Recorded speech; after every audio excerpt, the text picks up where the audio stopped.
Okay, well, I meant to phase it in, but I didn't, apparently.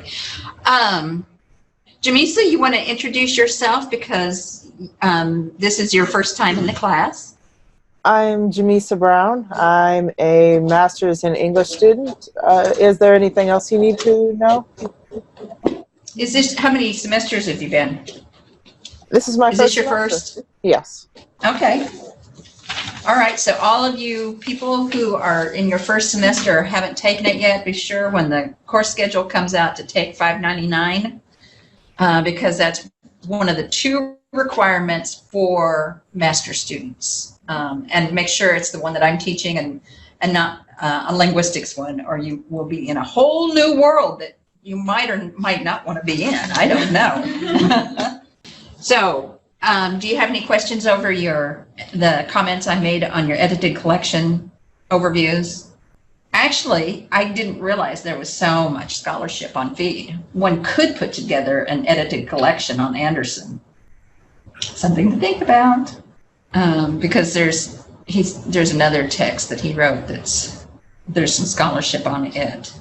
So go over week 5 assignment. What's next week is Pravana's Journey, and there's nothing new about that assignment. It's the same question kind of thing that you've been doing in the past.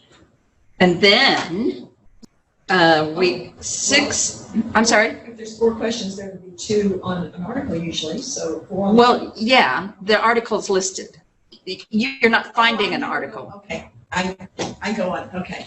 Yeah. I go. Week 6 assignment is what? If you were to. If you were to. And do you show up for class? No. No. So you get some time off from that. Then go to week 7, which is Dear Martin.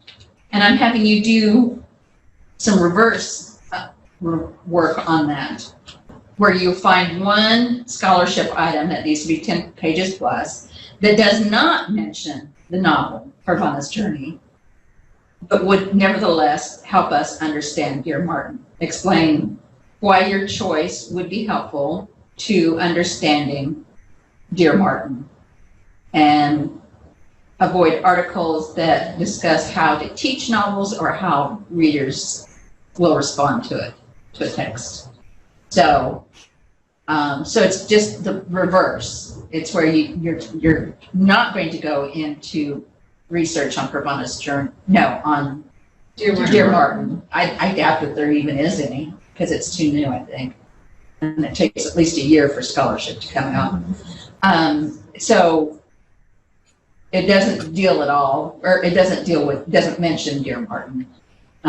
Instead, something that you think would help us understand Dear Martin better, the context, historical context, whatever.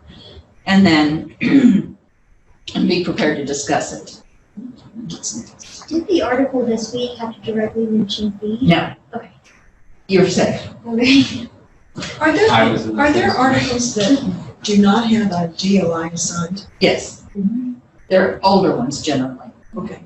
I think. Well, and typically ProQuest is where Yes, I found the yes. majority don't have Right. DOIs. Me too. And EBSCO, just Okay, sometimes. I don't know anything for Rocky River, but So you just omit it? I mean, you just don't. No, Right. it gives you a URL at the bottom. yeah, I don't need the URL, because if I go to unless it's a stable URL, I can't access it, for instance, if I'm off campus, because I'm not Right. attached to the university server. But you don't put like DOI colon? No. Okay, thank you. I'll come back to this, to one of the writing tips. Those of you who've taken my classes know that I provide writing tips every semester, and they're pretty much the same. I add a few here and there. So some of you will have seen them before, some of you will have seen them before but not remember them, so this is a good refresher. I think that should get us wrapped up on that part now. But before we start, okay, so this class our focus is on invisibility and resistance. So invisibility has been really clear with, what were our first, we read Fade, and we read Planet. Junior Brown. And so in both of those, it is very clear about invisibility. But if we think about resistance, and that's what Stefano Delgado and Stefanik discuss about these counter narratives that we get to hear, so that they're narratives that give us a different view of history, one that might be, in fact, more accurate. So whereas historical fiction, especially for young adults and adolescents, has traditionally, until the last 20 years, has been very white. And it tells the history of white people, or it tells the history of people of color as seen by white people, i.e. the author or the focalizer of a text. So those stories of resistance have been colored, if you will, by whiteness, by people white telling these stories. So when people of color start telling their stories and start reclaiming those stories, you get counter narratives. So when you read One Crazy Summer, Dear Martin, those are really truly stories of resistance and giving us those counter narratives where they're saying, this is what happened. Oh, you don't get that view. So for instance, I think Dear Martin, I don't remember if it has Black Panthers in it or not. Mhm. It does. Oh, Rocky River does. One Crazy And One Crazy Summer does. So we haven't heard of the Black Panthers in the past from narratives for young adults and adolescents. They just haven't appeared. And generally that's because the Black Panthers were thought of as a really negative group, when in fact they were only asking for the rights that everybody else had. And they were doing a great deal of community service. So for instance, they were serving breakfast to their community. The kids would all come in for breakfast. They watched over them during the summer so that they had activities and things to do. So it was, and they also offered, I think, medical and legal services from people who were friendly to the Black Panthers or were in the Black Panthers themselves, so that they could get legal advice and get medical assistance, when nobody knows that about the Black Panthers until you start digging into the actual research and finding out what this group consisted of, what they wanted, how they went about it. Mainly they get noticed for their militant movements, carrying guns. But if you recall, anybody could carry a gun then. Of course, then it changed, because when you have Black people carrying guns, it's a whole different story, right? It's okay for whites to carry guns, but not Blacks, not during this period, not during the 60s, especially militants. So there, that resulted in some changes in gun laws. Yeah, people used to be able to just carry guns whenever. Never thought about it. I don't even know if they were outlawed from like government buildings or anything. Maybe they were, but I don't know. That's something to think about. So those are counter narratives. What do we get in terms of a counter narrative regarding Planet of Junior Brown? So think about Planet of Junior Brown. What would have been the traditional narrative of the time that she's depicting if white people were going to tell the story? Then Buddy would want Junior's life, and Junior would not want to go on the streets. Like, Buddy lives a fairly glorious life on the streets. He does decently well for himself. He's not starving. He's not miserable. And he, while some people would label him a thug for living on the street, he's taking care of kids. He's responsible. He cares about people. He's not just some miscreant. Right, so it's a resistance to the traditional white narrative. What about, since Fade is written by a white author, what about Fade? Do you see do you see first a counter narrative? Well, there wouldn't be. I guess there could be a counter narrative as to how adolescents, young adults are thought of, but do you see also resistance of any form there? For me, it's the We see invisibility. See invisibility. Or, I mean, Paul, early on, he decided, like, I have this ability and I'm going to resist using it to the point of making a vow. right. Ozzy doesn't, and we see what happens to him. Or we don't know what causes Paul's death. Could have been because maybe resisting it internalized it more and made him worse physically, eating him from the inside out. But I'm making that up. There's not really a counter narrative in terms of race because there's no reason for a counter narrative in terms of race. There's not a resistance in terms of race. Rather, it's used as kind of a foil to understand how resistance and visibility and counter narratives work with when talking about race and ethnicity. Feed. Wow. Thoughts on Feed before we go there? I listened to the audiobook and I did too. I felt like it was more, like I followed it better than I would have reading it. I think just because of the, I guess you want to call it a dialect, like because of the slang and things that they use, it would have been hard for me to read it and try to figure it out. But listening to it, it made total sense. Yes. Like them going back and forth at each other like that. Yeah, and it had different voices for the commercials and the president and That was impressive. things. Yeah, it was pretty impressive. Really annoying. It's a terribly annoying book. Yes. Yeah, it took me a second to realize that those sections of commercials like advertisements, and it was almost like it got annoying that you had to stop reading the story to like listen to an advertisement. But I mean, that's how it is, just now, today. Yeah, And now it's in a book too. and it's in their brains. Yeah. I mean, think about it. You go, it's bad enough to see a billboard. Yeah. There was one on Wesley, or not Wesley, but at Greenville, that one that would flash really bright. And it was blinding. It was so bright. And I thought, that's what Feed feels like. It's getting that, All of a sudden. yeah, all of the time.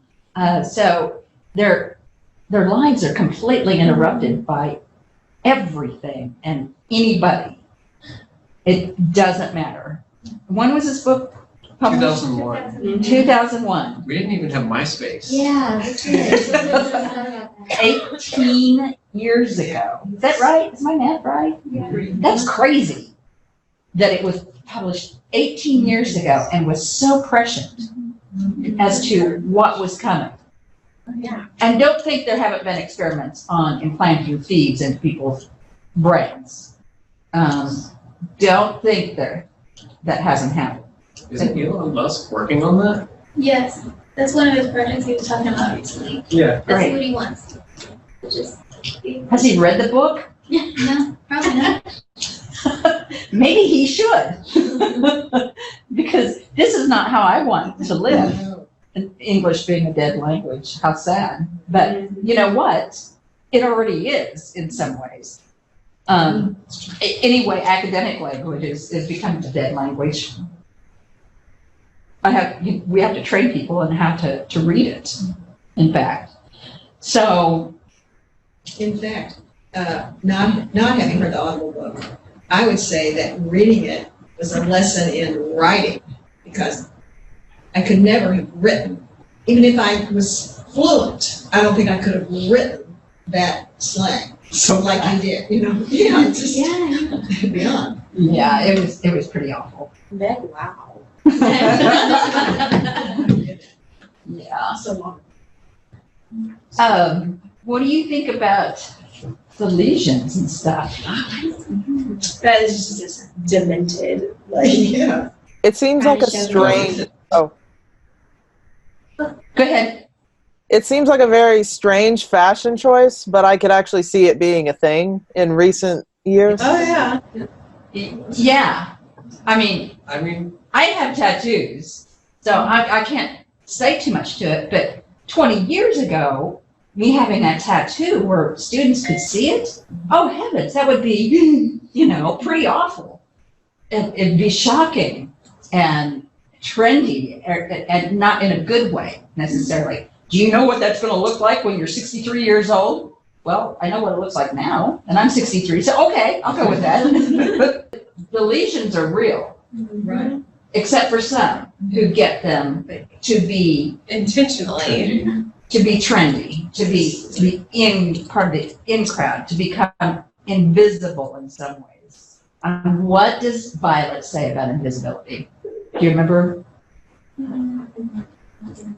She was mentioned. This when she like goes off your. Is it whenever she's Isn't it talking right about after like Wendy gets the you become fake predictable? legions, and she goes off on that you've become a monster, you're turning yourself into a monster just to fit in with everybody else? Yes. Let me see if I can find her on my Kindle, an electronic device that I carry with me kind of religiously, which I don't know. Does that mean something? Well, it's not in your brain, so. No. Yet. Can you just Could imagine? you us- imagine being able to read? Oh my on gosh. it without holding? But that's not what they were doing. They weren't reading No, with their ability to. He couldn't read her. No, He in couldn't fact, according to the discussion questions in my Kindle, Titus can barely read. Right. Yeah. And Yeah. they were even uncomfortable speaking. Right, To one they went to another. e-speak or whatever the slang They was. would chat. E-chat, yeah. Yeah, Violet, is that her name, Violet? Yeah. At one point she says, talk to me in the air. And he said, I hate these kinds of conversations. They're real. Well, whenever his feed was off, his dad couldn't even carry a conversation with him. Oh, the doctors. Oh, yeah, he asked for the thingy.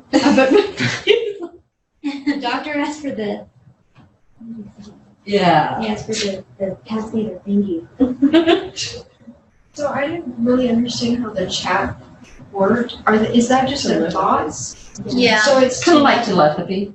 I can't control my thoughts. Like I can control what I say. I don't think they do much to control theirs. Yeah. Yeah, but because the like, little they brother is like didn't. broadcasting Right. all over the place. They didn't really have any to control, I mean, they were just fed, not sending. But they can make their feeds private. They can make their feeds private.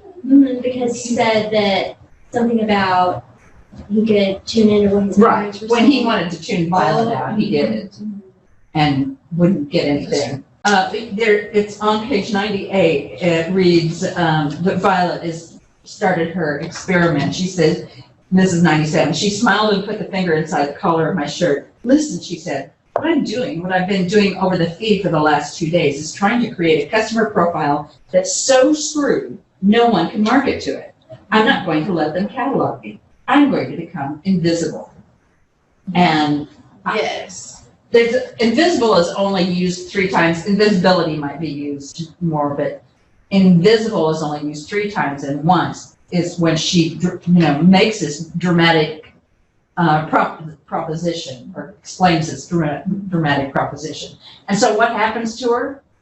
She wasn't getting treated because No. Yeah, she's ignored because she is seen as so broken they can't fix her. Yeah, because she's not a consumer. And worse too well. she resists consumerism and capitalism through the entire thing. And there's a price to pay for that in this culture. I suppose our culture as well, it's different. So she resists, and in this instance, resistance kills her. Resistance kills her. And resistance, everywhere she turns, no, you don't. Maybe in a couple of years, if you create overwrite your old profile, which took only 2 weeks to create, where we wouldn't help you. And she's of course going to die because of of that. They thought she was broken even before she was broken, way before she really was broken, right? Because they thought, they didn't realize she had a plan.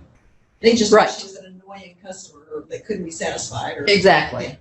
And, oh, the dangers of always having your money at a click away. I mean, we do with Amazon, face it, but Yeah. it's just one less step to impulse buying. If you think about it. But generally, Wasn't there so, an example- folks online, do what? Sorry, I was gonna say, wasn't there an example at the very end where Titus spends all of his money on pants? Yep, he does The that. same color, same The stuff. same color, And the I same size, like all of his I money. was waiting for him to get like in trouble or busted by his parents for spending all that money or something, and nothing ever happened. They don't seem to want for money. Yeah, And that's what but I still, wanted to like, get at. where does he have his own account? Does it just like they just transfer money over at a thought? Like, how does he have that money? I don't know.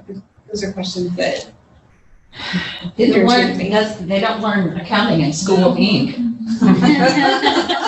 Which is Cool dangerous too. PM. Like, how are you gonna be able to determine how much money you have or whether you've been stolen from or Hacked into, because they have hackers that are real hackers that really do, that, you know, that virus is, we think of our computers being attacked by viruses that are, and that's dangerous enough, but when the body, when the body can enter, or the virus can enter the body through a feed. The time of, can't think what it said. Calamity. Time of calamity, yes, yes. Mhm. So what are some of the things that you saw that you thought, oh my gosh, this is already happening? All of the above. Yeah. What about school? yeah, because they're on their phones all the time anyway. Like, they're like, why do we have to think about it? Why can't I just look it up? Like, Right, you don't have to learn anything. Well, yeah. that The and budget like cuts. Oh, schools will provide Chromebooks and iPads and stuff for students, and like with us not having internet, my kids have had to like look things up the old way, and they're Oh like, my how gosh. do you do this?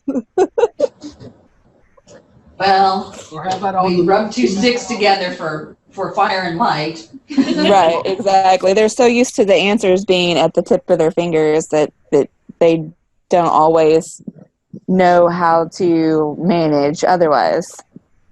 Are they smart if they can know everything? What Yeah, makes they them like not smart? They can't retain. It's, right. You're They're so not receptive. making critical decisions on their own. So it's all passive. Yeah. Well, Titus had the ability to look up everything that Violet's dad was saying, but even if he had, he wouldn't have understood what any of it meant. Mm-hmm. Because it was a structure. yeah, they had no imagination, sure. That's for sure. Well, Violet's dad represented some resistance in the book too. He was nothing but resistance. They And thought he it was too weird for suffered. using big words. The academy is, we're cave people, cave dwellers, apparently. I want to explain, now some of you who've already heard me talk about Marxism and interpolation and that, sorry, you get it again. But it's really important that I kind of explain some of the things that are going on with this novel in terms of Marxism and in terms of interpolation. And, Marx set up a critique of capitalism, American capitalism particularly. He said that the way that things were going, which was the industrialization, was the routinization, was the assembly line kind of mindset for producing items, was dead with the soul, basically. So I don't think he would use soul, considering his ideas on religion. It was that when they went to assembly line, when the United States went to assembly line manufacturing, then it defeated creativity, for, what's that word, uniformity, uniformity of product, to ensure a better product. So that if you have 50 people and each one's building a car and they're not using uniform product or things to make that car, then the car might or might not work, and there just won't be, they would be considered untrustworthy. At the same time, those workers get no pride out of the thing, out of doing the same thing over and over and over again. So you have, there's a story about, I can't remember who wrote it, about a basket weaver and a man who meets this basket weaver and says, I love your baskets. I want to buy many of them. He says, well, it takes me, several days to make a basket. And he says, well, can't you figure out a way to mass produce it? Because that's what we want. We want mass production. And the answer is no, but he does figure out a way, and he loses his heart as he does it. And so Marx was talking about the alienation that occurs when, with this kind of capitalism, this kind of assembly line mentality. And one of those things, like I said, is the loss of creativity, which we've already mentioned that's happening in feed. So with Marx, he critiqued capitalism for sure. And, he gets mostly noticed for, telling the proletariat to turn everything upside down on its head, and workers arise and defeat the bourgeoisie, the moneyed class, the places where people go to work, the factory owners, and those management. People. Yeah. So to defeat them. But he had a point, a very clear point, with what it does to us when we do the same thing over and over again without having to think about it, and what it does to us individually in terms of mental growth, emotional growth, spiritual growth, any of that. It's destructive. So lots of people have taken off on Marx and done different things with his works. And one person who took an interesting route was Louis Althusser.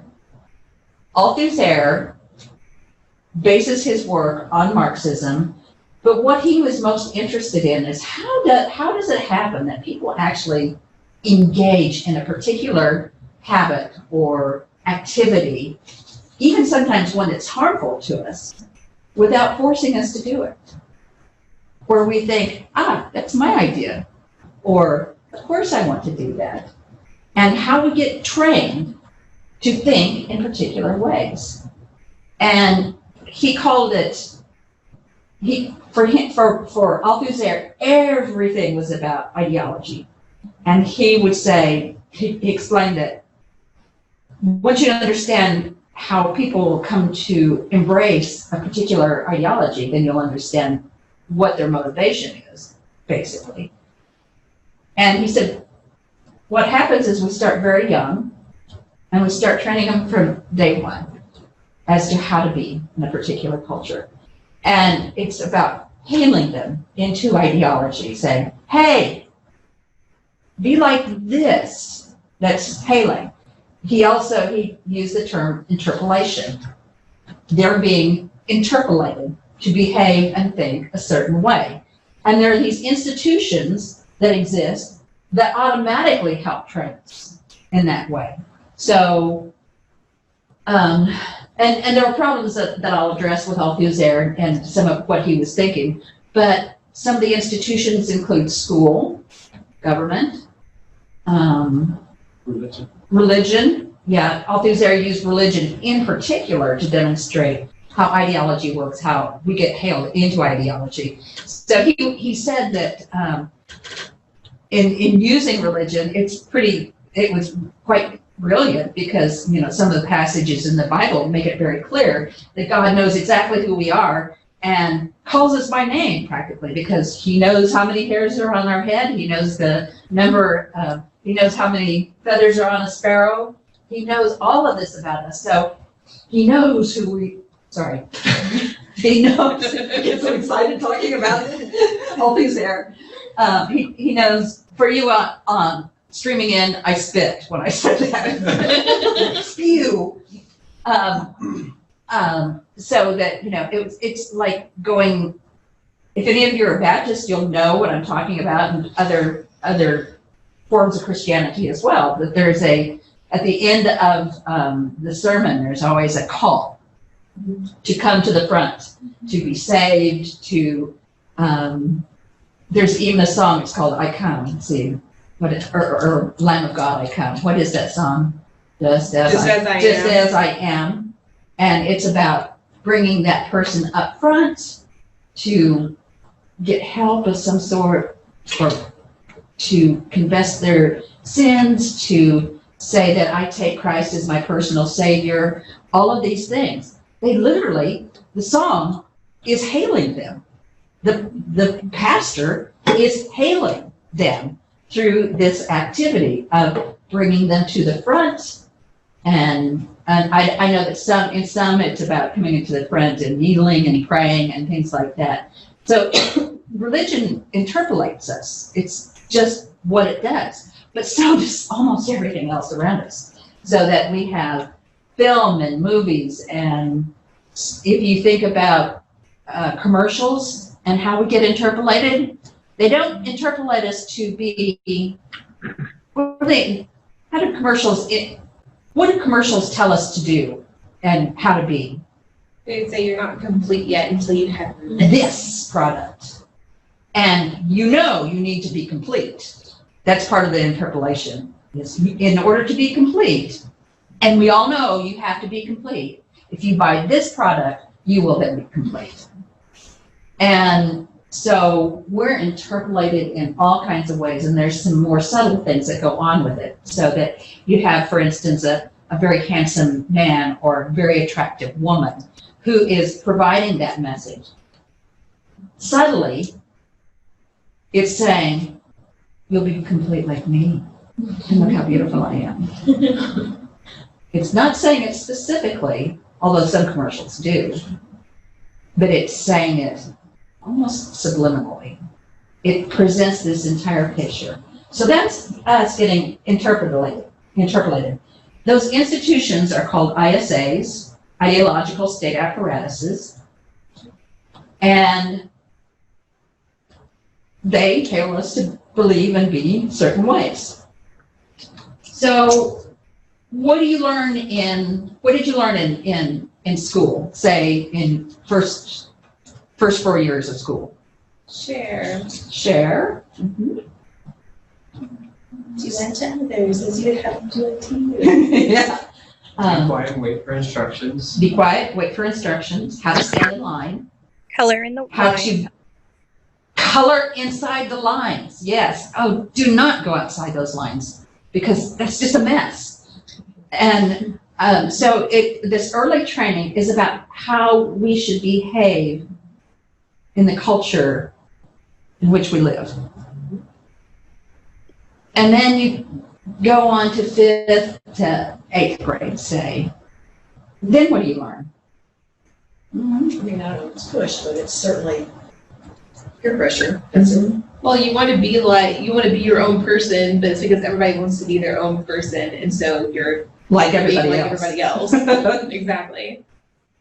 I think there's Conformity. a shift to accountability that doesn't exist in elementary school.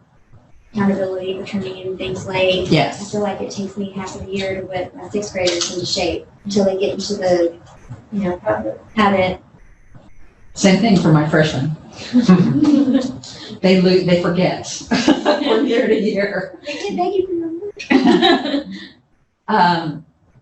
And then in high school, what does school do for high schoolers? You're supposed to be preparing them for being responsible citizens outside Responsible citizens. And what does it mean to be a responsible citizen? That varies.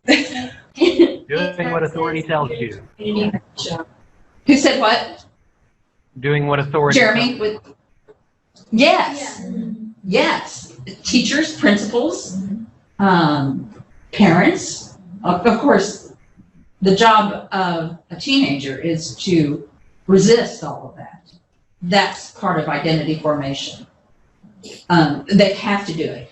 The deal is that they have to learn how to do it within certain parameters so that they just can't go out and be bulls in china shops. They have to be smart about it and learn how to bend the rules instead of break them. And then later they figure out how to break them. And they figure out how to break them in high school too. I mean, there are a lot of rebels in high school who Break them without getting caught. break them without getting caught, or break them without caring if they get caught. Yeah. And just face the consequences. All right, that's what you want to do. If you want to kick me out, whatever. If you want to put me in detention, whatever. So that there's this whole system of school telling them for 12 years, you're told who to be and how to be and what to be. Talk about interpolation.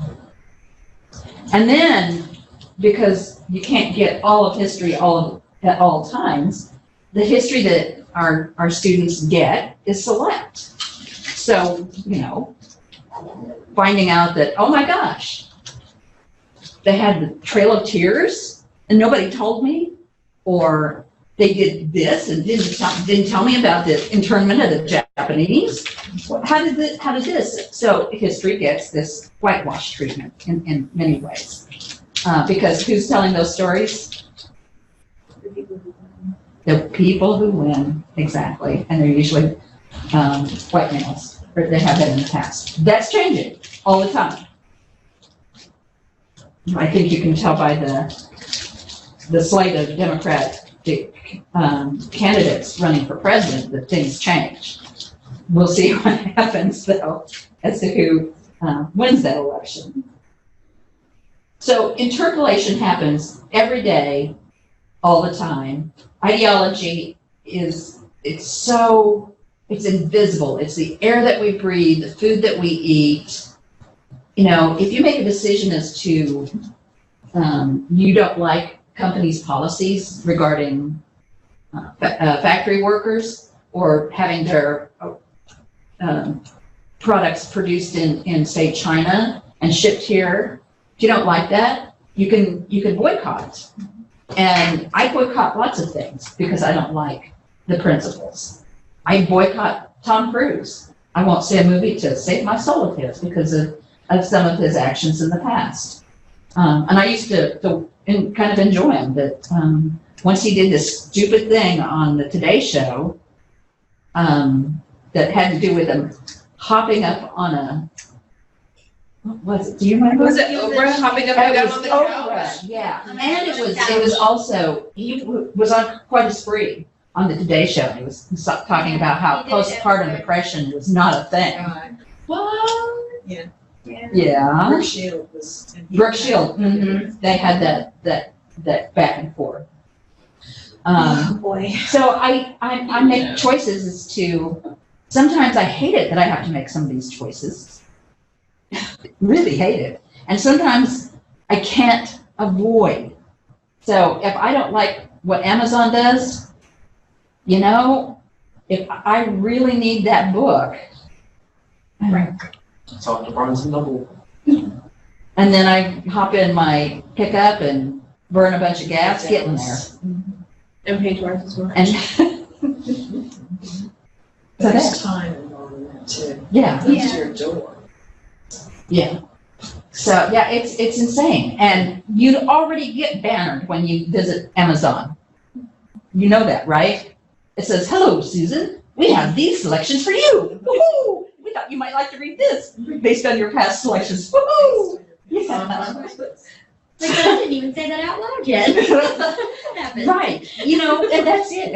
If I say put something on Facebook, I will get if I order something from Amazon, I will start getting products advertised to me on Facebook. So it's just this huge, if you don't think you're part of the system and trying to live off the grid, you're not going to be succeeding unless you absolutely cut all of those ties. So we get interpolated to think it's okay, actually, to not think about it. And that's what this whole population has done, is been interpolated to accept what's happening without question, the population of feet. Like cutting down that forest for an air factory.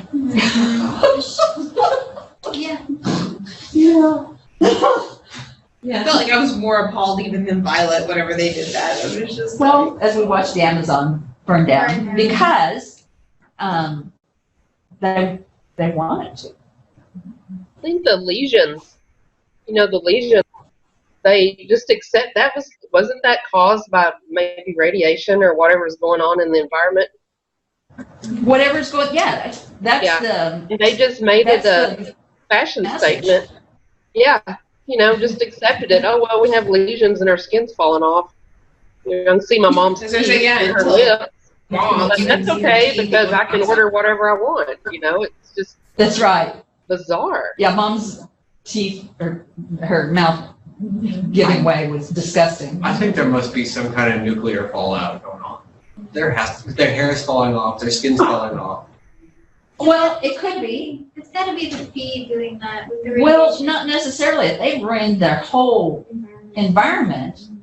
Think of what can happen. They don't really seem to feel pain either, because Uh-oh. the girl that made all the cuts, like he could, every time she would move, he could see inside of her arm, and I'm like, she didn't react. They didn't react. And that is a result of that desensitization, that dehumanization that accompanies this Marxist model. I would say she had become a piece of meat. They literally had a meat farm. Yes. So that was weird. That was so disturbing. Which is really strange because we have synthetic meat now. Yes. That's true. What was the part We about don't the have- cockroaches everywhere? Were they shot? Yeah, that guy said he shone the spotlight down on the suburb bubble thingies, and there was masses of cockroaches going everywhere. Everywhere, yeah. Yeah, this is not a good place. It's on its way out. As everybody just keeps doing what they're doing, kind of like we are, Yeah, just right this moment. keeping that status quo, just happy. Not paying attention Just to, to say, but would you categorize Titus as happy? I feel like he has no emotion at all. It's just homeostasis all the time. I don't think any of them are No. happy. They're addicted. they're addicted, they're zombies, kind of. But they don't really seem to know they're not happy. I mean, they're perfectly satisfied. What's that doing? Mine is khakis. But I would also argue that Titus is not a very reliable narrator at all. No. Because of the fact that he's so absorbed into the feed. Who's, is it first person narration? Yes. Yeah, okay, we know about first person narration. Yeah. And the problems with that. Right. But before I leave this part, so remember Titus having his dream, feeling like he's being poked? Let's see if I can find that. So this is on page 92, and it's called Nudging. The chapter is called Nudging. So I was thinking different even about pretty dumb games like Turbo Checkers, because if you can get anything for free, what the hell? So I started one of them, which was this fantasy game, and I was putting on some elf gloves and stringing my bow when I could feel that someone was nudging my feed. They were nudging it like with their cheek or nose. In my dream, I asked them who they were. In my dream, they told me they were the police. They asked me if I was a victim of the hack at the Rumble spot. In my dream, I said yes. In my dream, they told me, okay, go back to sleep. In my dream, I said, who were they really? They said that they were going to be running tests on me and that I should think about something else. I said they weren't really said that they weren't the police. So who were they really? They said, here's the lizard you have always been wanting. We took the liberty of giving it a nice new collar. So that nudging business, that's us being nudged into consumerism, to being good consumers. Because he says he wakes up and there's no lizard. He was disappointed. Yeah, yeah, he wanted that. But that dream is very representative of how interpolation works. It nudges us. Sometimes it's full on, but and now that you know about it, you'll see it everywhere because literature is also one of those things. Now, one of the faults with Althusser is that it assumes that we're all too stupid to know better, that there's literature out there. Of course, Marx was coming, well, Althusser was French, and when was he writing? Oh, there was quite a bit of dissent during his life. But we know, critical thinkers know, to resist those books that tell us sometimes it's great to be a capitalist. This book is ironic. It's a satire, and in many ways, because and this comes up in one of the discussions about the actual physicality of the book itself. That isn't it ironic that this is a book that critiques capitalism, but of course Anderson is making money off of the book because that's what you do. You can't give them away. Nobody publish it. Also, we argued people wouldn't buy it because, like Titus was saying earlier, if it's not worth anything, then why do I have it? Why do I buy it? Yeah, I need to know. It's the more expensive something is, obviously, the more important it is, the more necessary it is, and regardless of who sets the price on that. That nudging that's occurring occurs in all kinds of forms, that interpolation. When you see children's books, like picture books, so much of that is about sharing and about behaving and doing the right thing, whatever the right thing might be. So it starts at a really young age, but it also starts at a younger age, like reveal parties, or like determining if your child is going to wear pink or blue as associated with sex or gender, giving what toys that child's going to play with, what advertisements are on television to encourage that child to play with a particular toy. So, I grew up with Susie Homemaker ovens. Is that what it was? Easy Bake? Easy Bake ovens, yeah.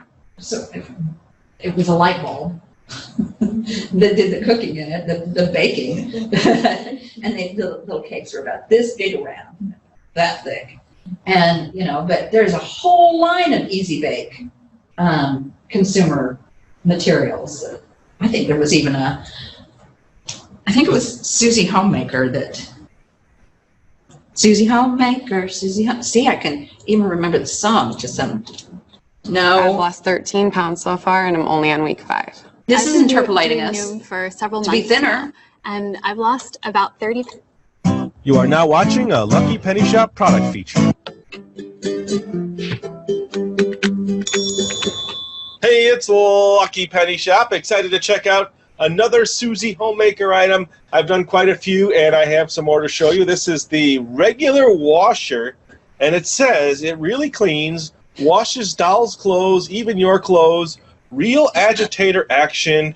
It works like a real one. All that on the front, so we'll have to see. I mean, I'm kind of course, a little skeptical, but it requires 2D batteries, so you don't plug it in. Let's see. Now, we've seen other Susie Homemaker items before, right, with the white side and then the green and the black, and that's usually what they show on the back. This shows the color side again. Busy girls, the world of Susie Homemaker. And now you can get so many things from Susie Homemaker. Stove and oven. You can bake all this with Mother's Mixes. It has working burners that really heat, each separately. And Susie Homemaker's oven bakes real big cakes. Big enough for a party of 6. Susie Homemaker's 3-speed blender. Invite your friends for drinks. Even ice cream malted. And look at this Susie Homemaker vanity set. The answer to every girl's dreams. Yes, with Susie Homemaker you can entertain, wash dishes, clean house, launder, iron, bake all this, and always look lovely. And With love Susie it. Homemaker, you are the queen of your... Failing to be a wife. And to be blonde. To be a good wife. This is how you are interpolated to be a good wife. It starts with that. It starts early on with your mom cooking, fixing all the meals, and not working. And I'm talking, although my mom worked all her life. But it's those kinds of commercials that keep reinforcing some of the ideologies that kids pick up as they go. And those don't necessarily leave. Or it causes guilt when we try to resist those kind of ideologies. Oh, well, I can't work because I need to take care of my kids. Oh, I'm working. I must be a bad mother because I'm not home taking care of my kids. I'm not doing the helicopter and lawnmower and all of that. So, it starts from day one and doesn't end until the day we die. Congratulations. You have been interpolated. And of course, my job is to reinterpolate you into a different way of thinking, which is ironic. How's everybody online doing? You having fun yet? Yeah, I would say that the interpolation works in the other way around for some women too. That there is an image of the super mommy who works a job and who also takes care of the kids. And that setting up an impossible standard. Men haven't had to meet quite yet. Barbie's another. Yeah, I thought that was a great commercial. Greg loves that commercial. And of course, it appealed to me because my dad called me Susie. And it turned out, I got married at 18 and wanted to be Susie Homemaker. And then I wasn't very good at it. Oh, well. Nope, I'm not married anymore. All right, so everything that we read deals in some way with interpolation. Who's getting interpolated to be what and how? And so in Planet of Junior Brown, readers are being interpolated to question a system of education that allows Junior and Buddy to happen like they do. Feed interpolates us to critique a capitalist consumer system. And then there's all these invisible things that just kind of happen and we don't even see them. So I can give you an example of me working from my own assumptions without thinking anything about it. I was teaching, I think it was a lit class, and I was teaching Marxism once again. Imagine that. It was for undergrads, and their exam was to explain how Monopoly is a capitalist game. And you think about it, there's a game that certainly promotes capitalism. You probably wouldn't have thought of that when you were playing it as a kid. But, I loved gathering that money. That was so cool. And I hated going broke, declaring bankruptcy. But a student couldn't take the exam, failed to tell me he'd never played Monopoly and didn't know what it was. So my assumption was that everybody knew about Monopoly and had played it, or at least had a working knowledge of it. And, I said, why didn't you tell me? Because they had the question way ahead of time. So he could have asked, he didn't. So that's how that the invisibility ideology works. It's about us examining our own assumptions. And we're asked to do that as thinking human beings all the time. Whether we do that or not because it can make for some serious discomfort. So now you have my bit on interpolation and Marxism. Are you happy about that? Yeah. You just watch and see the subtleties of interpolation and ideology and how they work. So would you say then that the people who go to or get their kids in like pricey prep schools, is that counter or is that just interpolating to be at a higher level of the same interpolation of everybody else? Well, they're interpolated into a capitalist society that believes expensive schools. Yeah, everybody is, but I'm just saying, do you think it's counter? Well, it's not counter because you're right. It's still teaching them even at a hyper level, I guess, for capitalism. Okay. Yeah, it's in there. Yeah, it's not going to the high price schools means more. Mom and dad have money, or they're scholarship kids, and then scholarship kids frequently get they get teased and abused at the hands of their rich peers. Watch Criminal Intent. Well, because they're different. Law and Order. Yeah. Shay, you're the only one who picked this article. Yay. Everything Must Go, Consumerism and Reader Positioning in M.T. Anderson's Feed. And I picked out this sentence. Anderson stands in an odd place, and this is what we were talking about just a minute ago. An odd place between critiquing and pointing out what consumerism could do, as in Feed, and asking his readers to be consumers and buy his works. So how do we combat that? Honestly, I don't know how we combat that. I actually was talking to Jonathan about that earlier because I was telling him about this book on the 2.5-hour drive home today.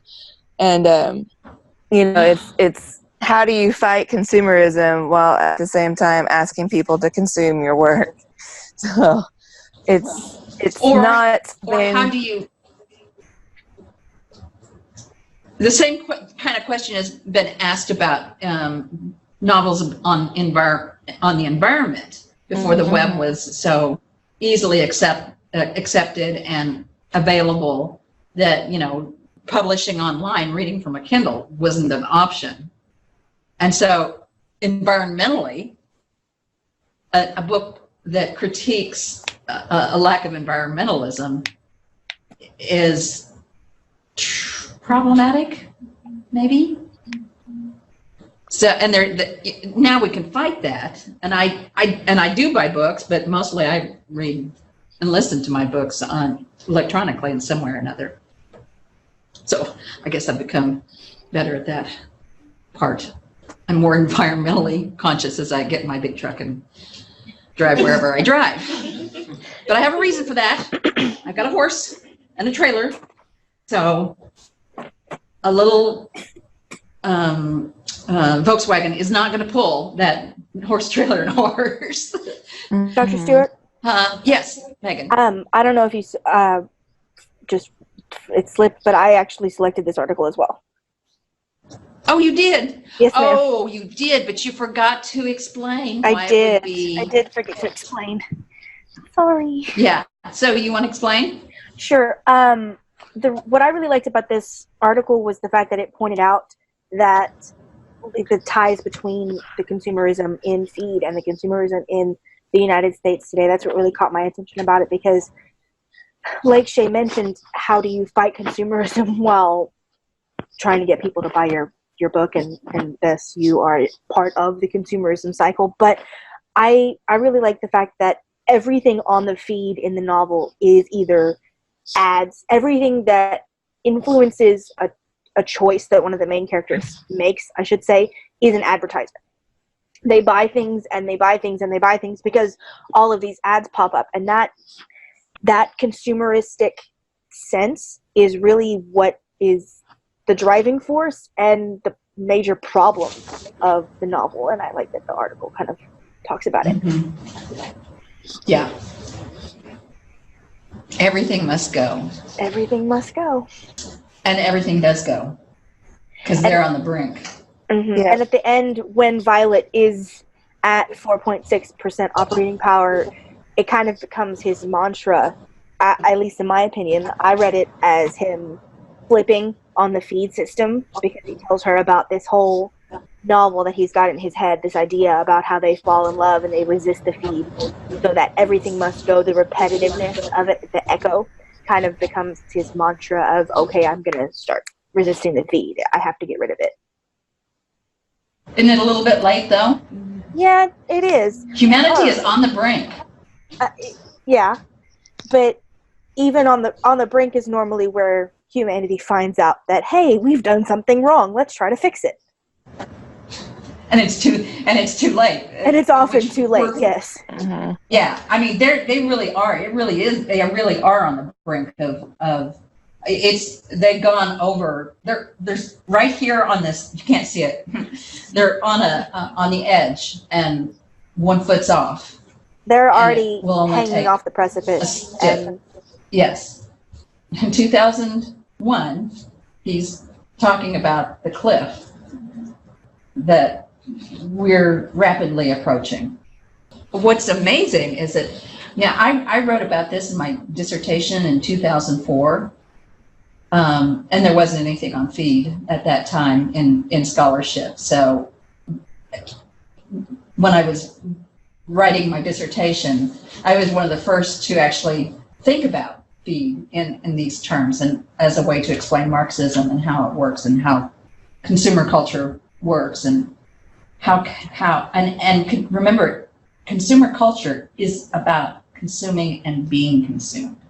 So they're literally being eaten up by their culture, the things that they produce. I'm going to guess that environmentally, that's what's happening with these lesions. They're talking about people who have just disappeared, or whole communities that have just disappeared, don't exist anymore. But everybody's blind to it. It's invisible to them. And hardly anybody resists. They're desensitized. Completely. Because it's like whenever Violet's trying to tell Titus about the terrible things happening and all these people being massacred, and like, he just has zero empathy and zero cares to give. And so, and if you think about all of the people in the United States and worldwide that have been experienced the same treatment and died, and nobody has cared to stop it. Really. Titus's attitude is like, gosh, you're bumming me out. Right, exactly. All this negative I stuff. don't want to be you're depressing me. Ruining my day. Thanks for that.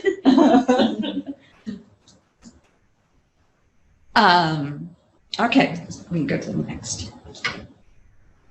This was the most popular. No, it wasn't. Yes, it was. This one was the most popular article. Postmodernity. I love saying postmodernity. It just has a thing about it. And digital memory versus human remembering, and M.T. Anderson's feed. Generally speaking, in postmodern societies, this consumption functions as a way for the consumers to be in touch and to make communication with the society. And according to this postmodern consumerism, people are what they buy. Actually, their identities depend on what they buy. So this is a kind of degrading of human beings. And here in this article, Hansen argues that all the characters of the novel are feed users who make communication through telepathy. So they actually are under the complete control of their feeds. They have no control on their feeds themselves, and therefore they are bombarded with so many advertisements which persuade them to buy more and more. So shopping is a kind of mandatory for the feed users.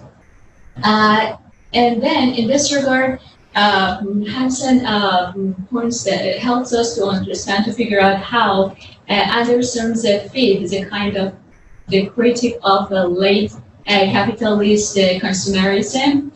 So he points to historicity or loss of historicity, or kind of the disappearance of the historical memory in a digital world, and believes that this feed actually detaches its users from their former historical continuity. They have nothing now about their real identity because they are to accept the new identity, which is defined for them by these feeds.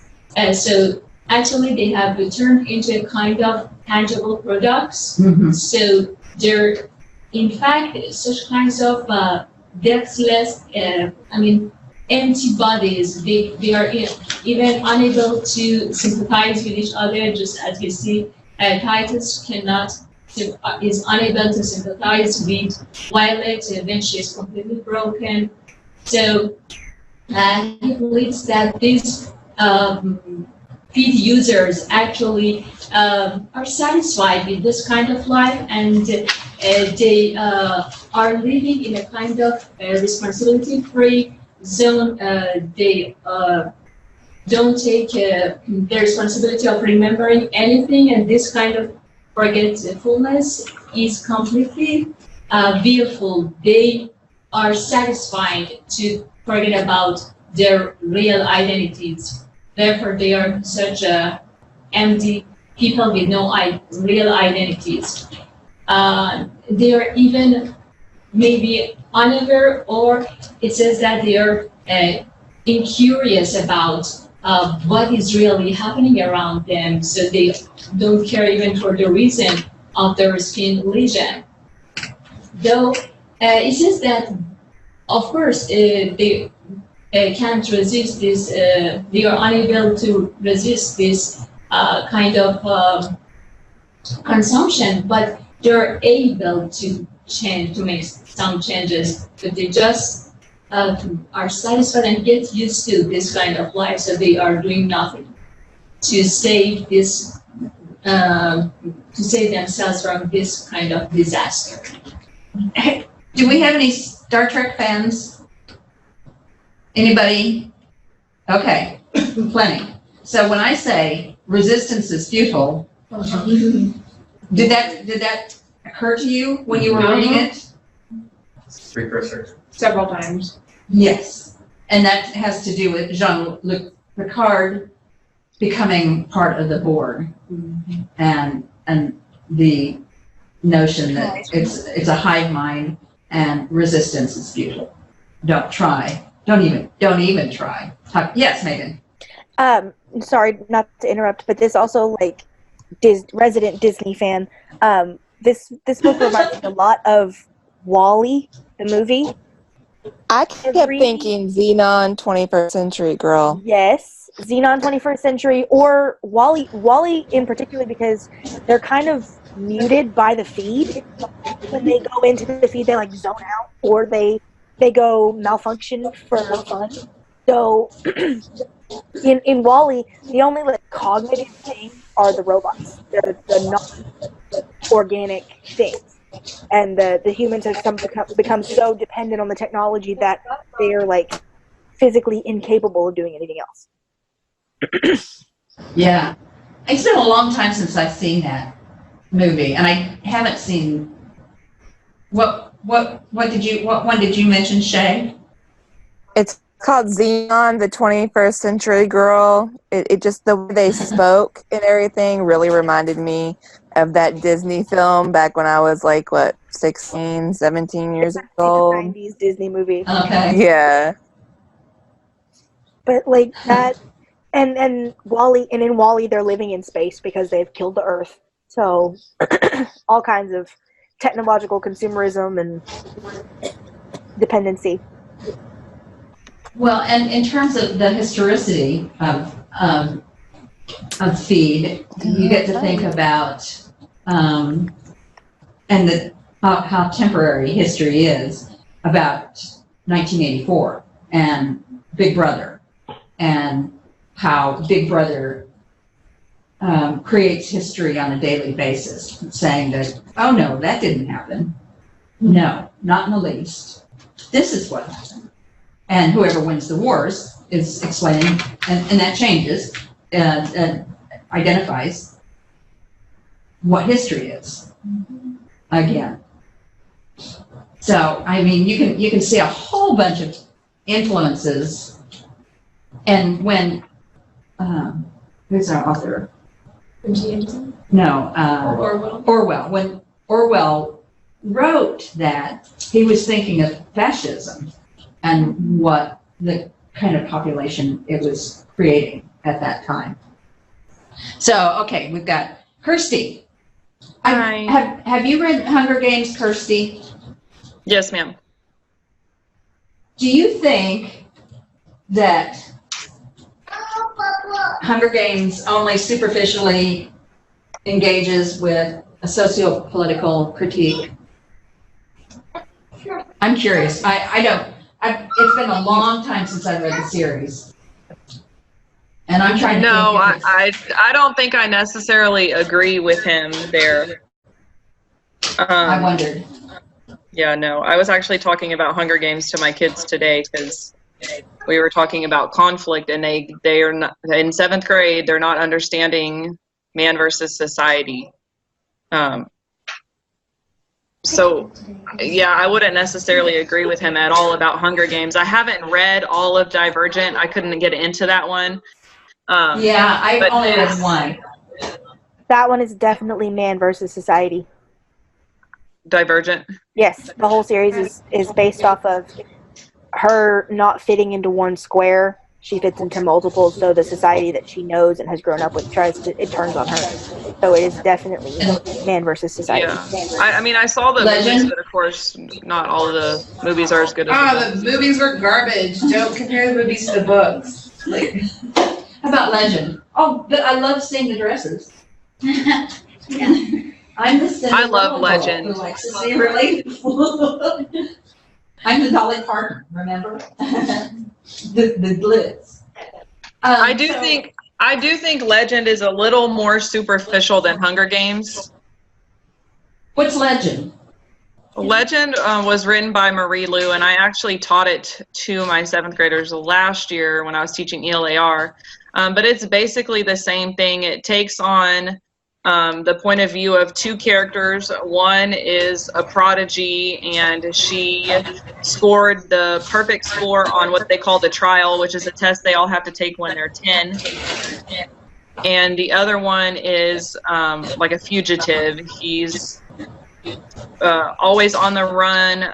He commits all these crimes, but really they're crimes because they go against the government, but really they're trying to help people, and there's this plague that takes over. But it's just, I just feel like it's a lot more superficial than the Hunger Games. But his comparison of these books is what drew me to the article for sure, because you know, they're titles that I recognize, and I really struggled to read Feed.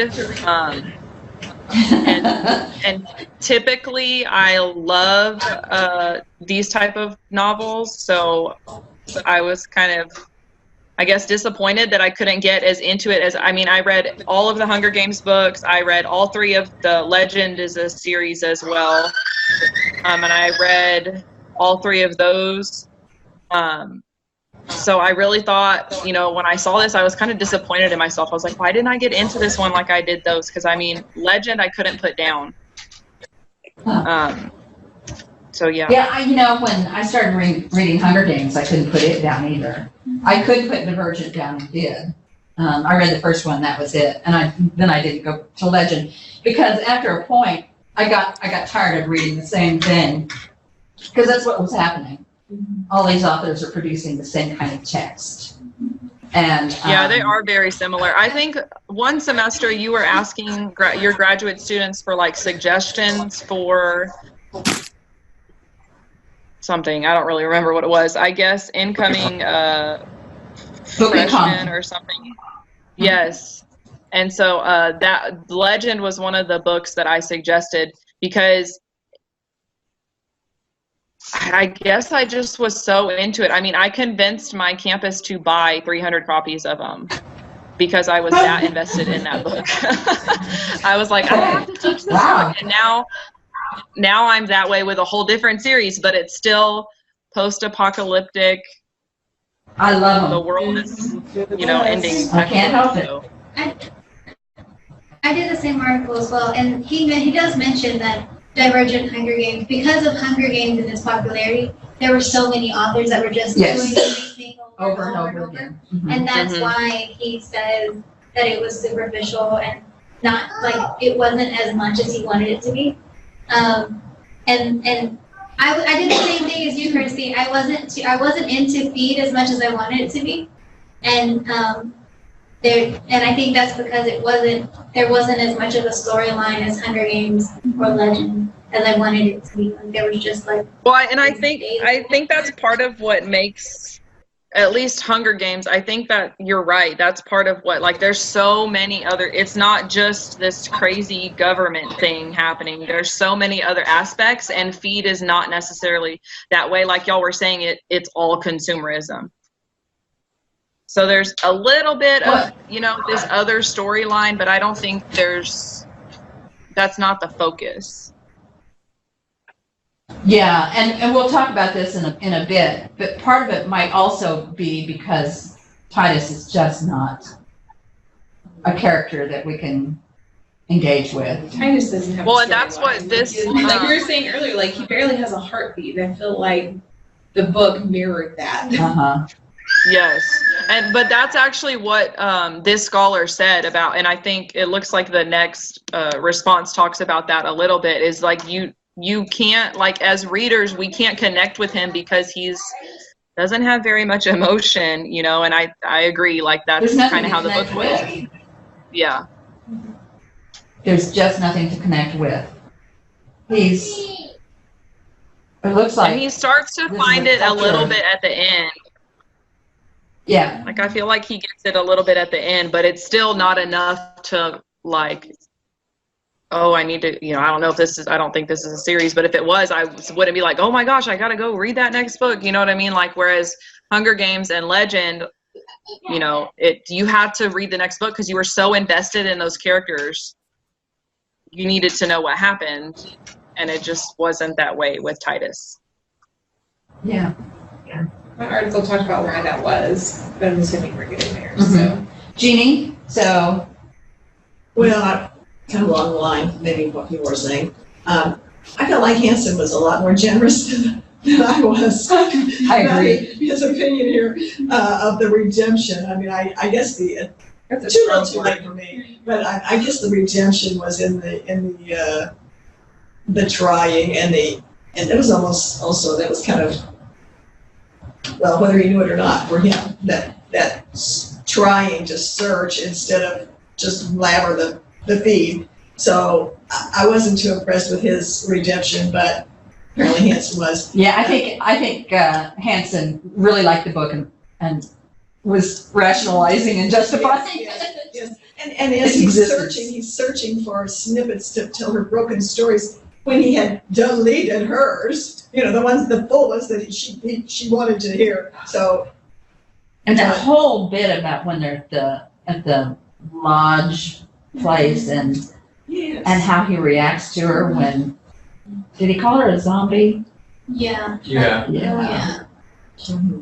that was just, and I with Audible I can speed up the narration. I did a lot. So he was talking really fast, and that was good. Hey, I thought I turned you off. Don't be hailing me. Easter egg. Yeah, our phones hail us all the time. And so, Andrea, there's yours, because like I said, this was the most popular article. So, Emily. I guess kind of along the same lines of what everyone is saying, although I had trouble getting through Feed because I was just trying to keep up with everything, especially in the beginning. All the names are just adjusting to the fact that, okay, this is like set up to where I'm not used to reading text like this. So then when I read Hansen, it kind of reaffirmed what I was already feeling. Mm-hmm. Like, especially when Titus was in the hospital and his speed was off, and he was talking about the painting on the wall and how bland the painting was and how he doesn't understand why anybody would paint something like that.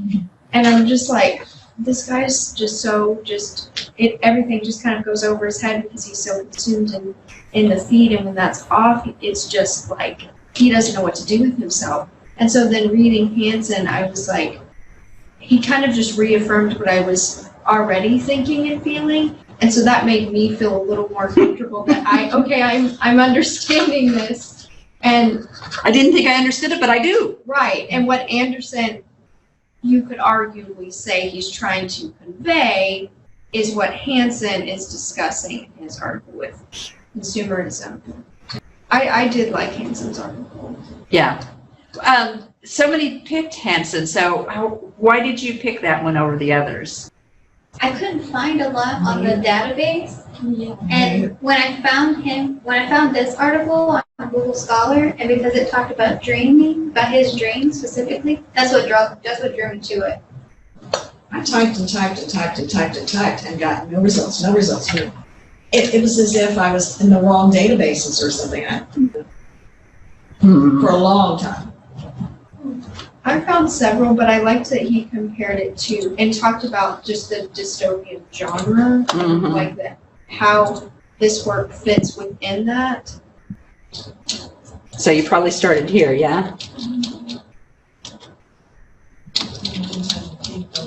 I did Feed, M.T. Anderson, I did M.T. Anderson, there was a lot of different variations I did. And yeah, the breastfeeding article came up. I was like, okay. Wait, what? See if I could. Reading 9/11. Everything must go. What database is that? Everything must go. Well, I just typed it into the initial search. Yes. It's in. Yeah, I saw those. It's in Project Muse. Yeah, I had trouble finding very much that was related to the book, and not like other aspect, feed, as in like feeding. So there's dystopian visions. There's quite a bit in here, which was pretty basic. The title of the author and the title of the book and the last name. And I'll show you something here. If that fails you, let's see, I'm going to go to a new search. I'm going to go find materials. I'm going to go to databases, and you can check this for, okay, so I usually start with MLA. So this is how I started, and not periodicals, because that just gives you the names of periodicals. You want the bibliography. And so I want to do a search, say on feed, but I want to make sure I'm going to choose the databases. So it's going to go beyond MLA. And I'm going to take in Academic Search Complete. We've got Dr. Stewart, that's what we did in that, I don't remember what number it was. That the research class. Yes. Yeah. I noticed I was doing that too to get my article. I just do it that same way every time now because it's so much easier. But that Omni text one isn't on there anymore. Do you know why? It isn't? No, I don't know. Maybe too expensive. Who knows? Essay in general, literature. I'm glad that I took that class so early on in my master's degree because it's so helpful. Yeah, it's really the most valuable course you can take. Yeah. And I'm not afraid to say it, even though I'm the one who usually teaches it. Literary research or reference center. We've already got MLA.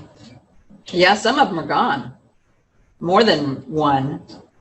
They might have gotten absorbed into other databases. Yeah, check that. See what happened? Lots of stuff turned up. That was the one I used, actually. Was it available? Yes. I just forgot to write the why it was useful. Ah. Yeah. I was thinking, I forgot yours, but I didn't. Because I couldn't. I forgot say. it. That was my fault. Okay, well, since you're here and we've got this, because, part of this whole novel or this class is about resistance. Yeah, that was really big in this. What attracted me to it, though, was he mentioned Zizek a few times.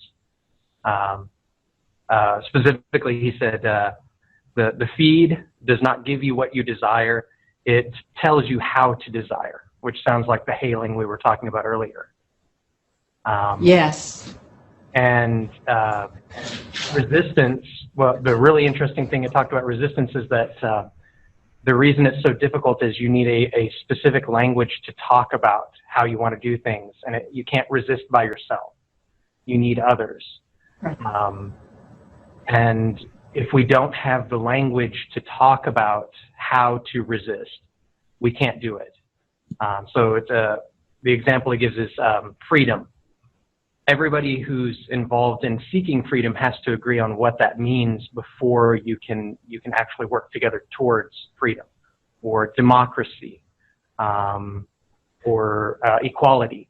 If we don't know what those words mean or don't agree upon what they mean, we can't do anything about it. And so the resistance Violet is trying by herself, and Titus doesn't have the same language she does. He can't communicate with her to try to resist the way she is. He thinks it's just a game at first. So that was and that really she's a bit pretentious. I'm sorry? And that she's a bit pretentious. She is, but that's okay. It also talks about the change from the discipline society, Foucault's discipline society, to, and I'll pronounce this terribly, Deleuze, the control society. So the way we go from physical confinement, so you're in the nursery, and then you're in the school, and then you're in the factory or the barracks. If you get sick, you're confined in the hospital, or if you're bad, you're confined in the prison, to doing more of tracking, surveillance as a means of control. So you're free to move about where you want, but your behavior is going to be commoditized. It's going to be used for basically the value. So a person is no longer a value as a person. They're a value because of the data that can be gained from their activity. Sounds like something familiar. That we are just tools for the corporations that want to make lots of money off of us as they mine our data. Precisely. And convince us to buy more. I need to look at that particular text. And then, Andrea, you already spoke to this, I think. Dreams and trauma within them. He spoke about how if Titus reacted to his dreams like any of us would have, then he would have honestly maybe told Violet, hey, this is what I've been experiencing, and then maybe he would have done something about it. Mm-hmm. Maybe understood that this wasn't right, and something actually happened to him as well. Yeah. Well, and we don't know when he's talking about that dream where there is that nudging going on. I suspect there really is some nudging going on. It's not just a dream. Oh, yeah. It's embedded in a dream, but they're spying on him. Right. When he had two of those dreams. Who are you really? And they said, oh, here's a lizard. You know, Yeah. The sleight of hand with consumerism. Like, here, buy this. And then Stephanie chose Predicting a Better Situation, 3 young adult speculative fiction texts and the possibilities for social change. And Ventura's article can better situate the society of feed and better understand the importance and impact young adult protagonists can react as figures of resistance. So we do, except resistance kills her in the end, but her lesson maybe might save us, you know, and encourage, although if it encourages us to resist, the future looks a little grim for us. And there's danger in resistance. No, always. Whether it's losing a job, whether it's getting thrown in prison, whether it's being shot and killed, whether it's being taken to Guantanamo Bay, whether it's waterboarding, there is always there are dues to be paid when it comes to resistance. That's where Author Zaire talks about RSAs, the repressive state apparatuses, like the police and the army and sometimes government too, but those, the people who enforce ideology whenever you fight against it in such a way. Coercive means, yes. Because RSAs, repressive state apparatuses, and ISAs are the same, different sides of the same coin. Right. So schools can be RSAs. If you were to read a book like Unwind, you would see that school in that is repressive. And the government very obviously can be good and it can be bad. It can encourage us to do good things, and it can encourage us to be terrified and to do what may not be the best thing, but the governmental choice. So yeah, that those are double-edged swords. A lot of those ISAs and RSAs. So I don't know. I have to think about this, and I'd have to read the article to see where I fit with this particular argument that enact as figures of resistance. Because the punishment seems pretty great. I'm not sure. I don't know. And this is Kinsley from Consumerism, and two people chose this article. Consumerism and Well-Being in Early Adolescence. Does not particularly discuss the novel by M.T. Anderson, but it does offer an overview of the ideas that are expressed in the article by Claire Bradford. Which, have we talked about that one yet? Yes, that's the one that Shay published on. Yeah, that was Shay's article. The article specifically explains recent research into consumerism and its effects on adolescent and adult psychology. This article would be important in supporting the first article, as well as providing commentary on this topic as seen in Anderson's feed. I wonder, I'd like to see that research, what it says about how adolescents and young adults are impacted by this constant bombardment of consumerism. Because, you know, it's at a young age that those sensitive minds are easily, yeah, they're very impressionable, supposedly, or they're resistant. Terrible threes, no, terrible twos, twos. No, right? Reading 9/11 from the American Revolution to its annexation of the moon. So yeah, annexing the moon. Well, we'll just make it the 51st state. Not a problem. Katie, are you there? Yes, you are. I am.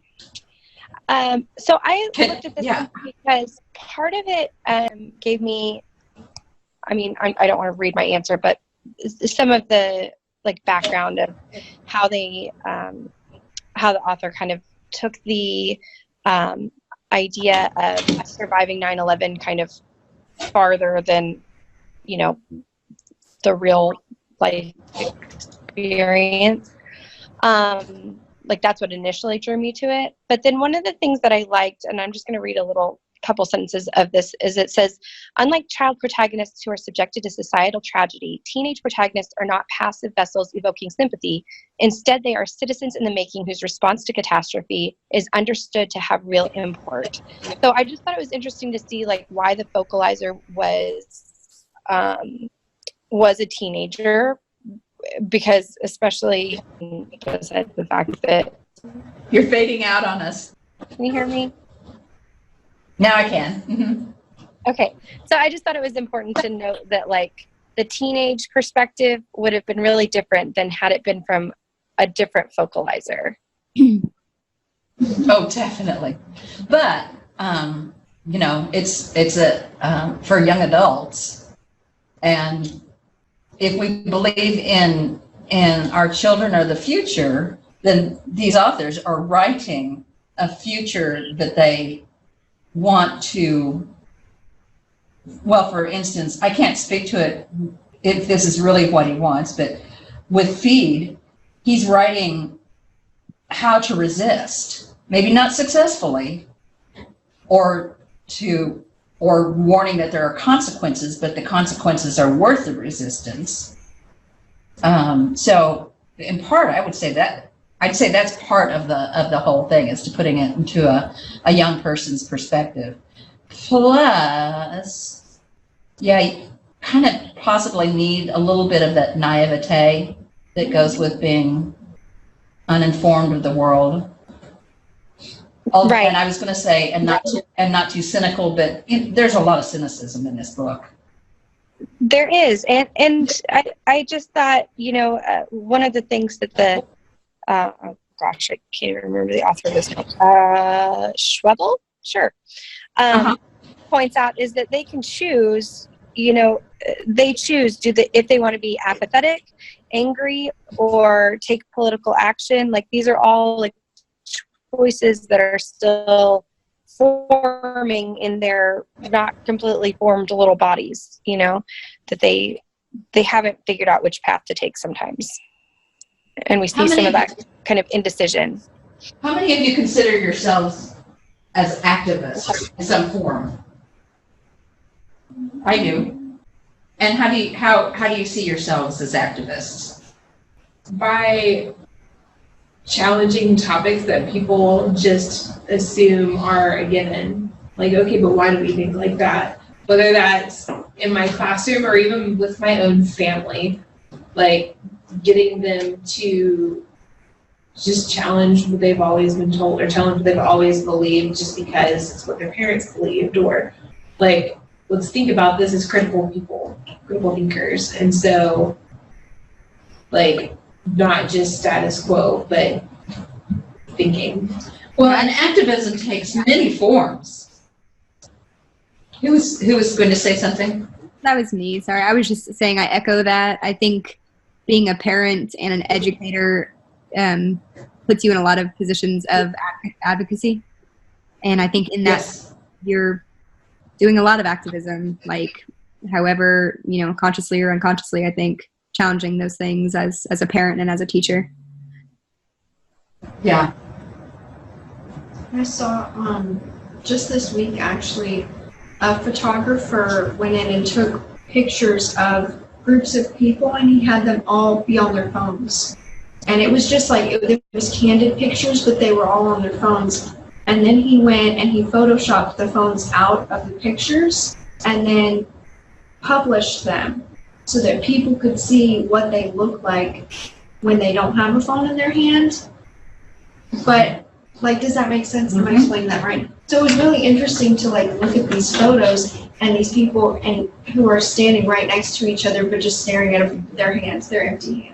And it takes on a different mindset when you're looking at a photo and there's no phone there. And he did couples, he did kids, like he had 3 toddlers, and you could tell they were on their iPads, but without their iPads, it just looks sad. Yeah, it does look sad. Yeah.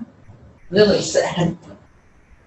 And yeah, I've noticed, I've seen that before, because I'm really conscious of how people use cell phones and how frequently I see them on campus in use. That it's, I don't know, at any given time it can be over half of the people in my site that are using a cell phone or some kind of electronic device, which is really troubling. Well, and did you feel that sense, those of you who think of yourselves as engaging in some kind of activism, whether it's really visible or not, have you always had that impulse? I wouldn't say so. I think it's I've learned it because I've had to stand up for other people along the way. I think as a child, I'd never think that I'd be the person I am today if I didn't realize that because of my background, I needed to do the things that I am doing today. Or because of people I've been surrounded by, I needed to stand up for them or to stand up for myself. And it's definitely something I've learned, not something I did 10 years ago or even 5 years ago. From a really young age, I had those leanings. So if I saw somebody getting bullied, it doesn't mean I did anything, but if I saw somebody getting bullied, I get really upset and I might try to intervene. And that kind of died off for a long time. But I had those inclinations. I would see injustice and it would make me crazy.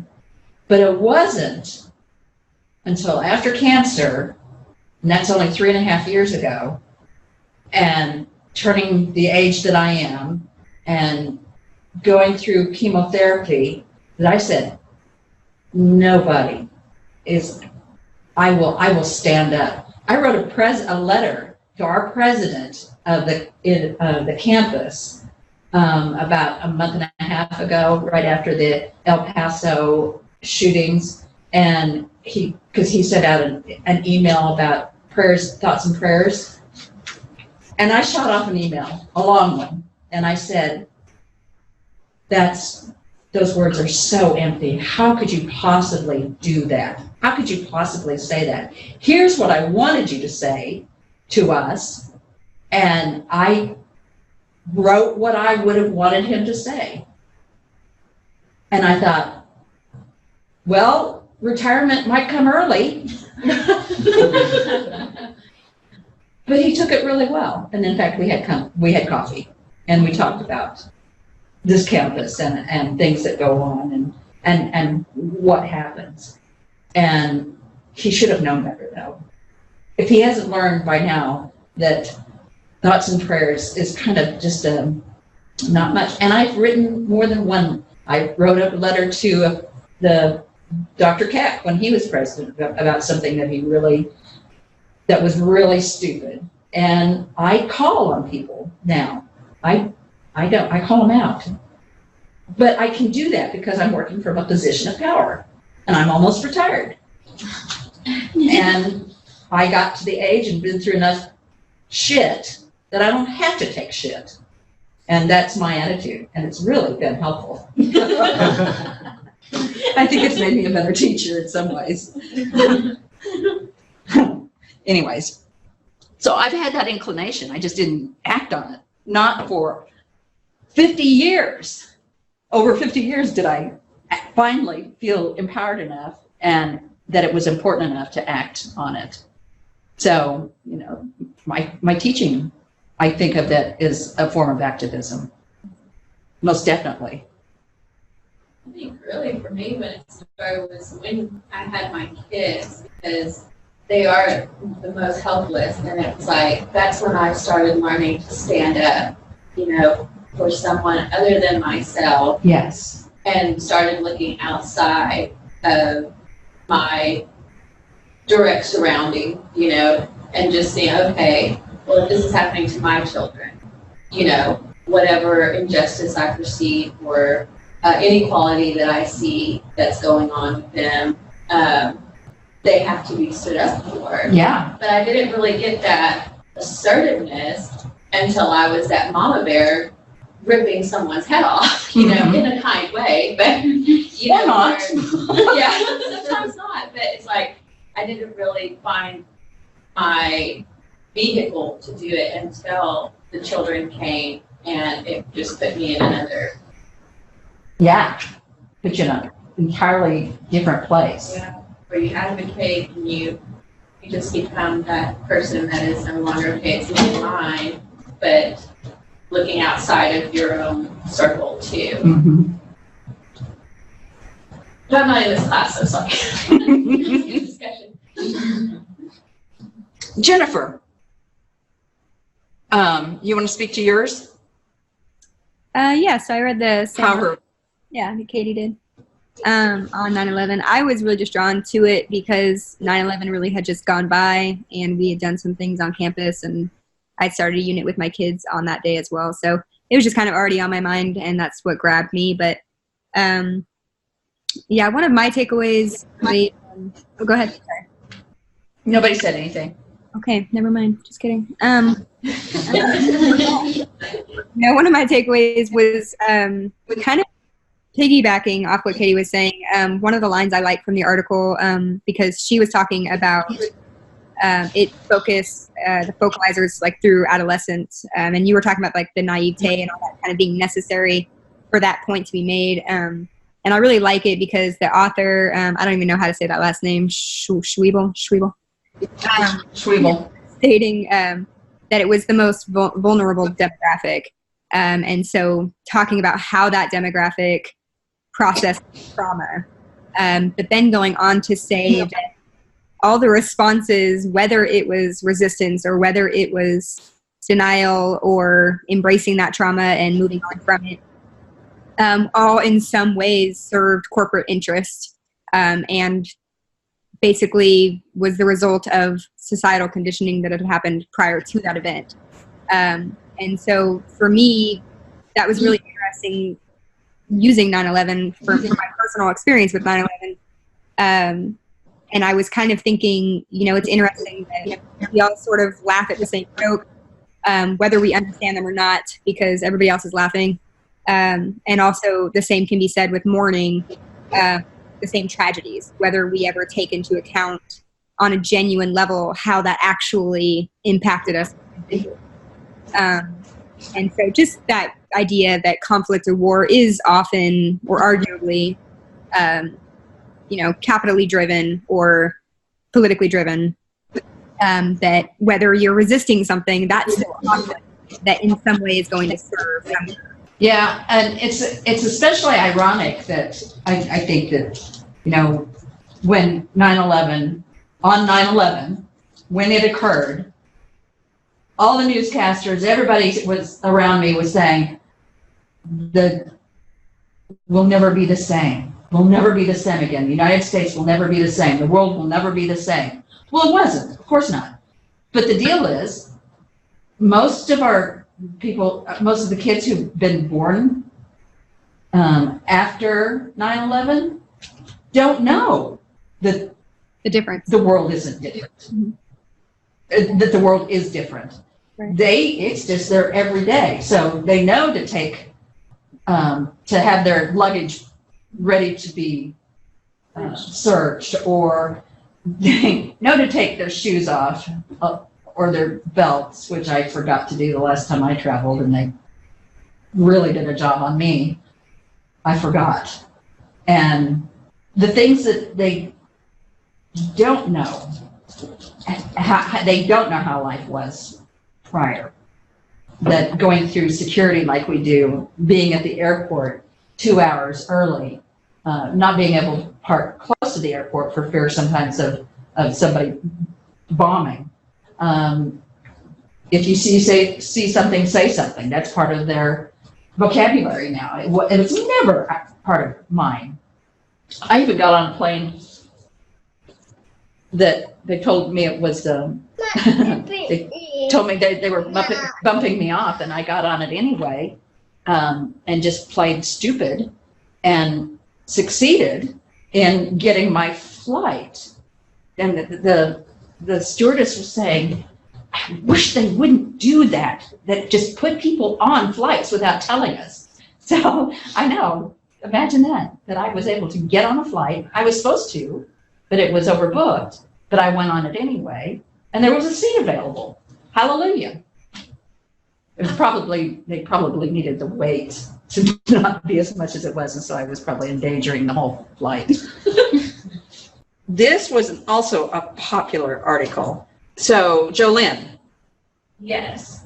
So kind of going back to narration, the thing I really liked about this article was that they were talking about why, as I was reading, I really struggled with Titus, because as they point out in this article, you're supposed to identify with the vocalizer in young adult lit. For most young adult novels, you're supposed to identify with them because you're supposed to see yourself in them, and that's connect with them, and that engages you as a reader, and it's interpolation all over the place.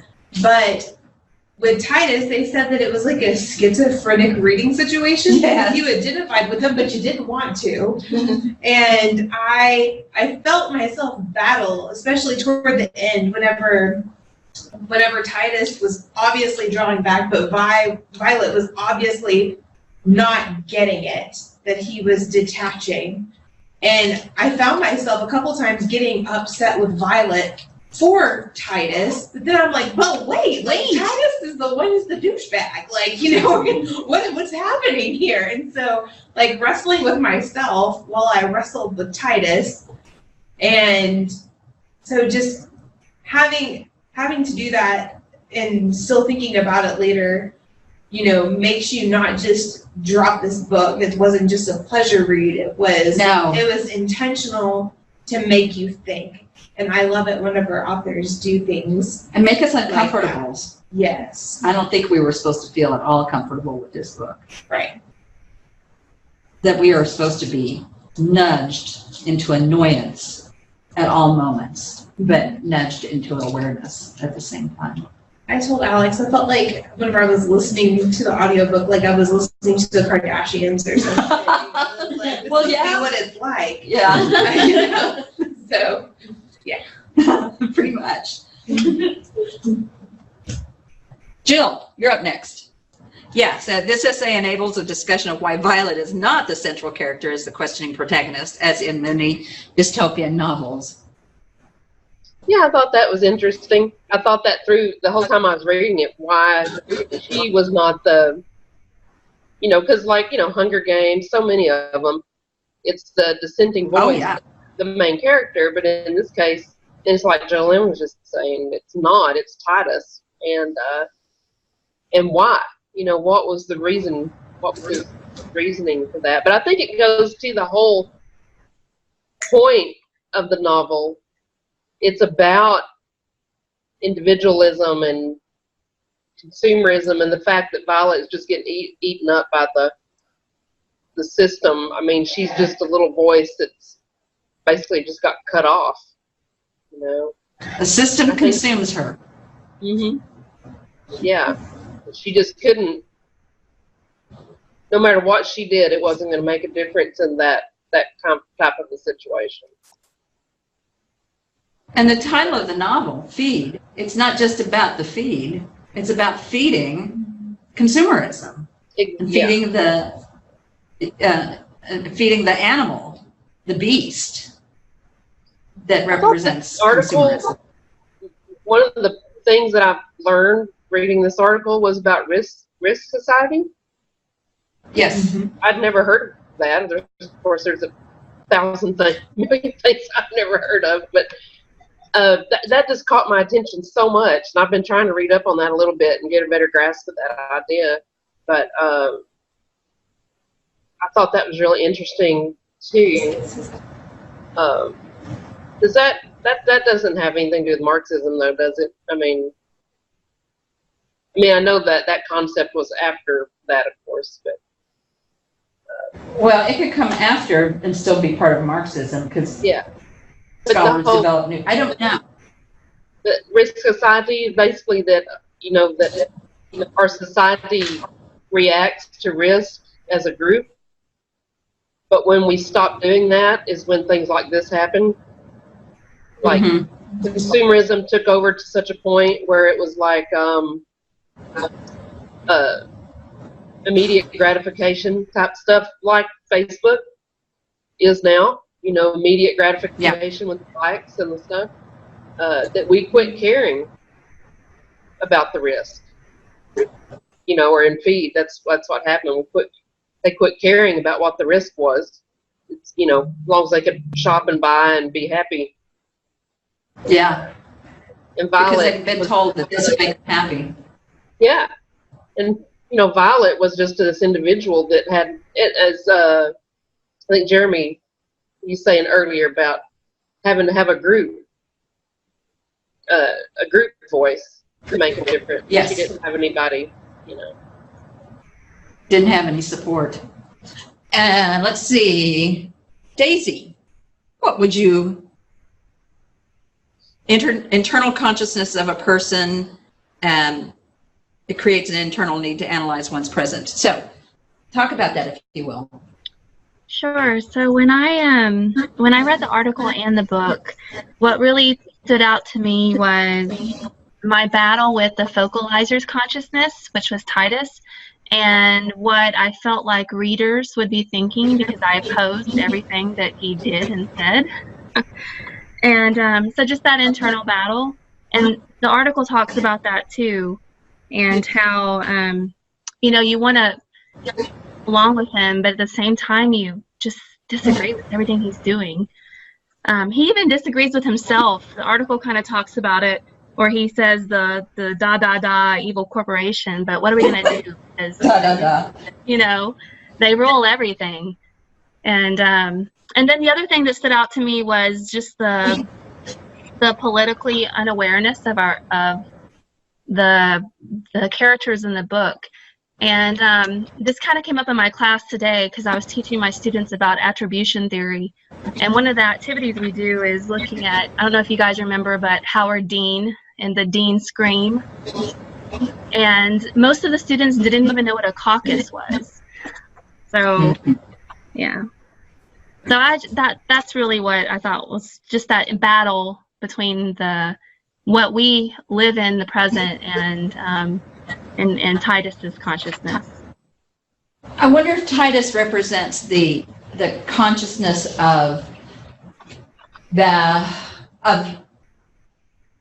what would have been at one time called the everyman, but obviously it's made up of more than just men. So I guess the every person, the one who just goes along, just is Sisyphus pushing that rock up the hill, trying to get up, then it goes back, and the next day he does it all over again. Because isn't that what we do?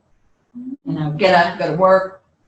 Is Titus an extreme version of us in our Sisyphean efforts? And you don't get to use Sisyphean very often. First time I've ever done it.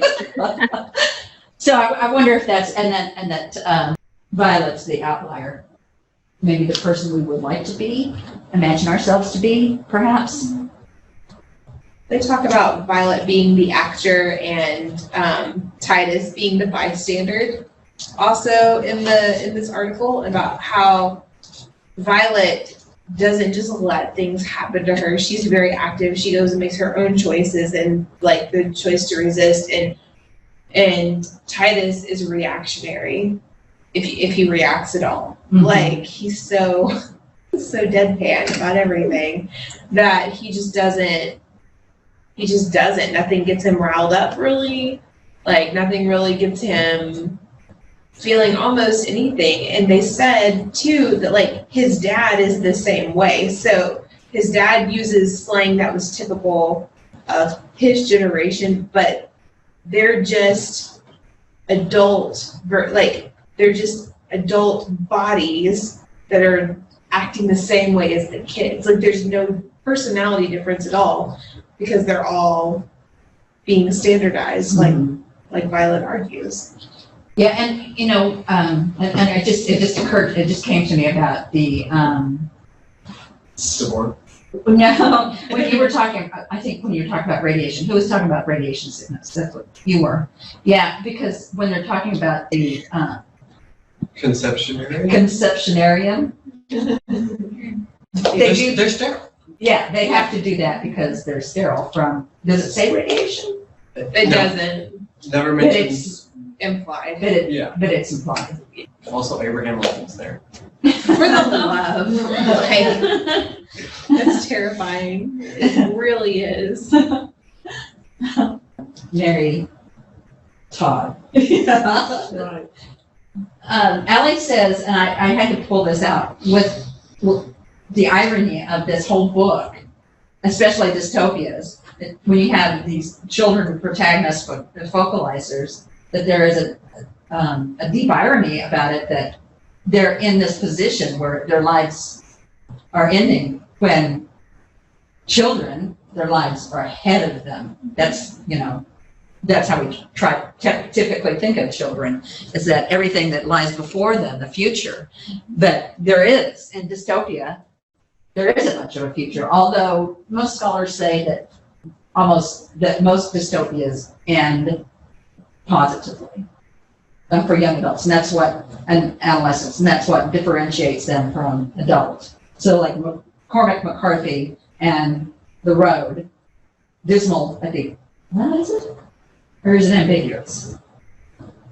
I can't remember. I think it's pretty dismal that the impression is that the child's going to be cannibalized, I think. I can't remember. It's been so long since I listened to it. But that's the difference that we frequently see with the adolescent, young adult, and adult stuff. Okay, it's 6:52. I gotta stop. Oh, this has been fun. Thank you all for your participation. And I don't think any of them are like that again. I think you'll like the vocalizers from here on out. And I don't think we have any more dystopias. So you're good to go.